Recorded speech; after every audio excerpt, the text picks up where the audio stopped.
와이프는 결혼 전부터 사람들의 눈치를 많이 봤었다. 그래서인지 어디를 가거나 무엇을 먹어도 사람들이 부러워할 만한 곳을 찾아다녔다. 하지만 나는 그런 와이프를 이상하게 보거나 싫어하지 않았다. 열심히 일해서 자기 돈으로 스트레스를 푸는 거라고만 생각했기 때문이었다. 그러다 2년쯤 연애했을 때 와이프 집에서 언제 결혼하냐는 이야기가 나오기 시작했다. 사실 나는 결혼까지 생각하지 않았지만 와이프는 나하고 결혼 생각이 있었는지 내 부모님을 보고 싶다고 했었다. 티는 내지 않았지만 고민을 좀 했었는데 분위기가 싫다고 하면은 다툼이 생길 것 같아서 나는 알겠다고 해버렸다. 그렇게 와이프를 처음 본 부모님은 와이프를 엄청 예뻐하셨다. 단정된 옷차림과 예쁜 말투 때문인지 더 마음에 들어 하셨던 것 같은데 그렇게 나는 얼떨결에 양가 집안의 결혼을 허락받게 되면서 결혼 준비를 하게 되었다. 그때 사람들이 말했던 게 무슨 뜻인지 알았다. 눈 떠보니 예식장이라는 말이 괜히 있었던 게 아니었던 거였다. 두렵고 불안하기는 했지만 생각보다 신혼생활은 만족스러웠다. 집에 왔을 때 누가 있다는 게 너무나 좋았고 같이 나들이를 가거나 마트에 가더라도 커플이 아닌 부부다 보니까 왠지 모를 기분 좋은 묘한 느낌까지 들었기 때문이었다. 그러다 보니 나도 모르게 여기에 아이까지 있으면 하나의 가정이 되겠다는 생각이 들었을 때 생활비는 각출해서 쓰기로 했던 와이프가 집안에 일이 있어서 첫 달부터 돈을 못 줘서 미안하다는 소리를 했다. 이때는 의심하지 않았었다. 살다 보면 갑작스러운 급전이 생길 때가 많았기 때문이었다. 하지만 한 달 그리고 두 달이 지나도 와이프는 생활비 내기가 벅차 보였지만 이상하게도 와이프가 생활하던 패턴은 그대로였다. 쇼핑은 쇼핑대로 하는데 돈이 없다는 건 말이 안 됐기 때문이었다. 그래서 와이프한테 이 부분을 지적했더니 그날 나는 연애 때도 안 싸웠던 싸움을 부부가 되고 나서 처음 하게 되었다. 와이프는 자신도 회사를 다니는데 매번 똑같은 옷을 입을 수 없지 않냐면서 내게 이야기를 했지만 나는 이해를 할 수가 없었다. 아무리 회사를 다녀도 매번 옷을 바꿔 입는 건 사치라고 생각했기 때문이었다. 그럼에도 와이프는 돈 가지고 이러는 건 말도 안 되는 억지이며 유치하다고 했었다. 그깟 생활비 내가 내면 그만일 수 있겠지만 나는 그래도 와이프를 이해할 수가 없었다.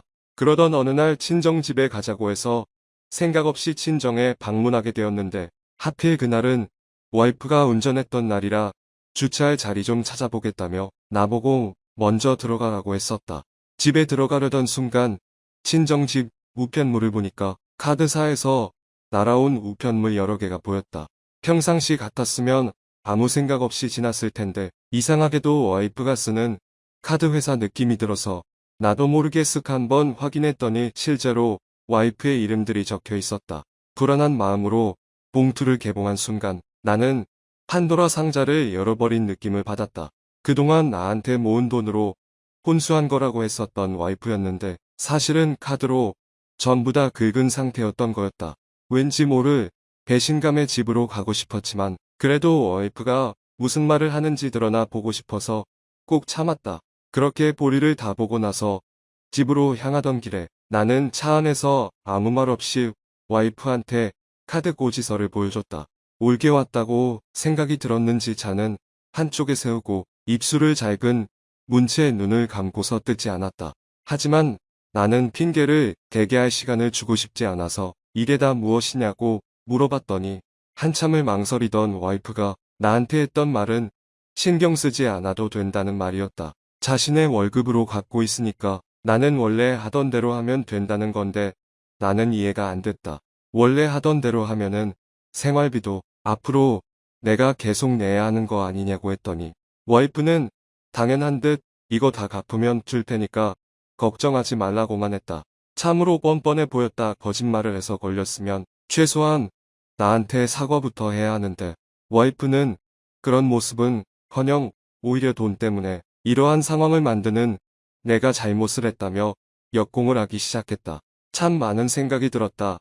내가 알던 와이프의 모습은 사라진 상태였고 우리가 같이 꾸미던 집들마저도 와이프가 해온 건 하나도 없다는 생각에 억울하다는 느낌마저 들었다. 그럼에도 와이프는 무슨 일이 있었냐는 듯 아무렇지 않게 생활을 하는데 나는 그 꼴이 보기 싫었다. 애초에 결혼 생각도 없었다가 휘말려서 결혼을 하게 돼서 그런 건지 이 결혼 생활을 끝내야겠다는 생각이 들었다. 그렇게 난 친정에 갔다 오고 며칠 안 지났을 무렵에 와이프한테 이혼을 얘기했다. 이혼 얘기가 나오자 와이프는 나보고 무슨 소리를 하냐며 그깟 혼수 3천 때문에 이혼을 하고 싶냐고 그러길래 나는 그깟 3천도 못 모으고 나한테 거짓말한 와이프가 싫다고 말했다. 믿기지 않는다는 표정을 보이던 와이프는 어쩔 수 없다는 듯 3천만 원을 한 번에 갚아주겠다고 했지만 그것도 와이프 돈이 아닌 친정에서 빌려와서 갚아주겠다는 거였다. 허탈했었다. 그동안은 와이프가 돈 관리를 잘해서 자기 관리도 하고 열심히 산다고 생각했는데 그 모든 것들이 내가 알던 것과 다르게 하루살이처럼 살고 있었다는 것을 알게 되었기 때문이었다. 이대로 와이프하고 살면 내가 스트레스를 받아서 먼저 세상을 떠나든 아니면 와이프 때문에 집안이 먼저 망하든 둘 중 하나는 꼭 이루어질 것만 같아서 나는 마음먹은 대로 이혼을 통보해버렸다. 와이프는 내 태도가 마음에 안 들었는지 억울하다며 친정으로 가버렸는데 얼마 지나지 않아서 친정 부모님과 함께 집에 찾아와 다시 한번 나를 설득했다.